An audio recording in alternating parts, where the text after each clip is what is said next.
Well,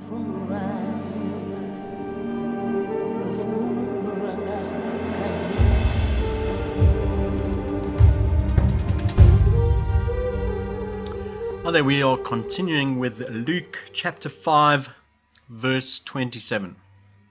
After this, Jesus went out and saw a tax collector by the name of Levi sitting at his tax booth. "Follow me," Jesus said to him. And Levi got up, left everything, and followed him. Then Levi held a great banquet for Jesus at his house, and a large crowd of tax collectors and others were eating with him. But the Pharisees and the teachers of the law who belonged to their sect complained to his disciples, "Why do you eat and drink with tax collectors and sinners?" Jesus answered them, "It is not the healthy who need a doctor, but the sick. I have not come to call the righteous, but sinners to repentance." So it's quite a short passage, and yet there are a few very interesting things in there. The first one is Jesus' call to Levi, "Follow me." Levi got up, left everything, and followed him. And I think, especially when I was growing up, there was this concept and idea. People were called to this notion of leave everything and follow me, follow Jesus. And yet when I look around in the church, it feels like that is something that most people have not got right. Jesus calls people again to, I think it's in Luke 9, to deny themselves.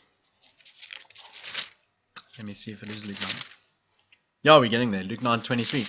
Deny themselves, take up their cross, and follow him. Deny yourself. Leave everything and follow me.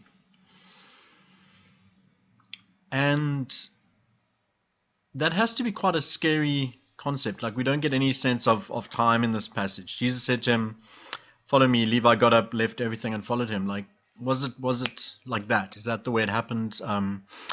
Did Levi need a little bit of time to think about it? How much did Levi know about Jesus before this time it happened? And yet there's what feels like a kind of instant thing. There's something here that is worth far more than what I'm used to, than my job, than my safety, than relying my work that I rely on to be able to live and eat. This is worth leaving everything.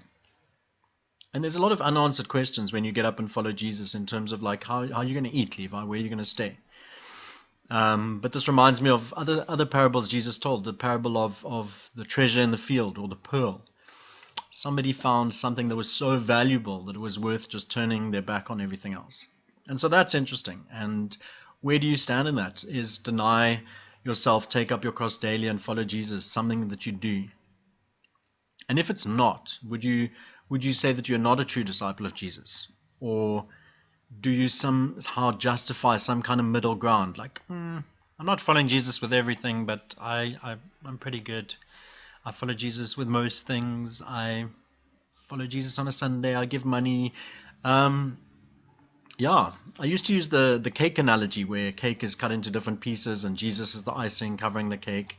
And for me, that's one of the most amazing analogies. And then I change it up and say, actually, Jesus isn't the icing, he's the flour in the cake. So it doesn't matter which part of the cake, you're going to find aspects of Jesus. And this idea of following me, getting up and following with everything, there's this sense that following Jesus has to involve and include every part of my life. I can't follow Jesus on Sundays. I can't follow Jesus but not with my money. I can't follow Jesus but not with my attitude, not with my racism or sexism or any other of my sins or temptations or things that hold me back from being fully myself in terms of who God's created me to be.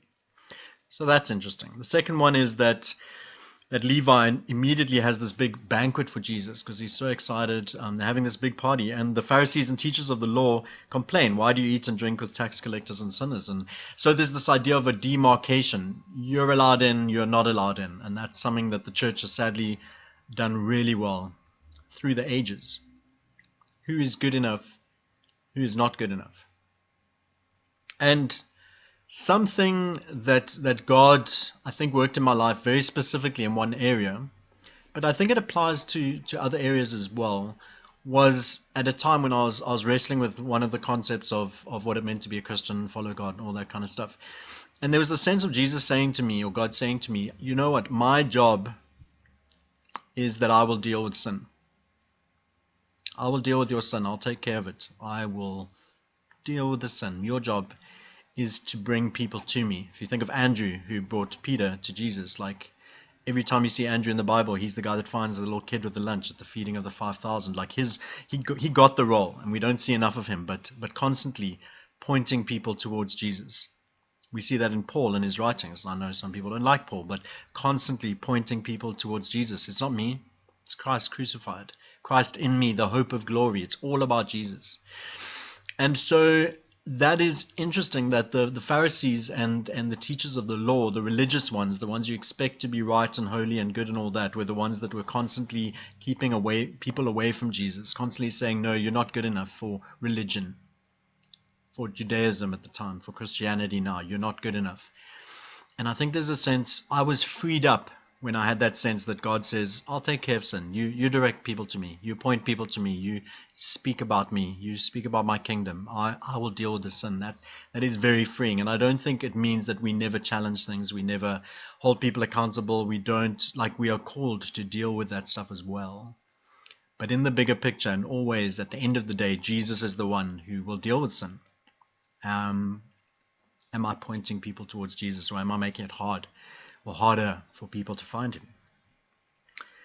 And then Jesus' response, it's not the healthy who need a doctor, but the sick. I've not come to call the righteous, but sinners to repentance. And I'm wondering, when the teachers of the law and the religious leaders heard that, did they think, oh, we're the righteous ones, all those bad guys, Jesus has come to deal with them? Or do you think they recognized what Jesus was probably saying is that everybody's sick? There are none righteous, no, not one. And that's why Jesus came, not because there's a certain group of people that needed saving more. And if there was, you'd probably find them in the leadership of the church and the synagogue back then. But this recognition of Jesus saying, this is why I'm here. I'm not here because people are doing well. I'm not here because people have found God and are worshiping God and are living the best lives and are looking after the planet. I have come. I was sent. I came down to show that there is a better way to live and to direct people towards God and the kingdom, and a way of living right now that will relate to how we live once we've died and the life hereafter, that whatever that looks like. But there was a lot of Jesus that was about living now. Deny yourself, take up your cross daily and follow me. So such a short passage, but there's so much richness in it. And those questions I leave with you. Have you left everything to follow Jesus? Does it mean leaving everything physically and going out and sleeping on the street?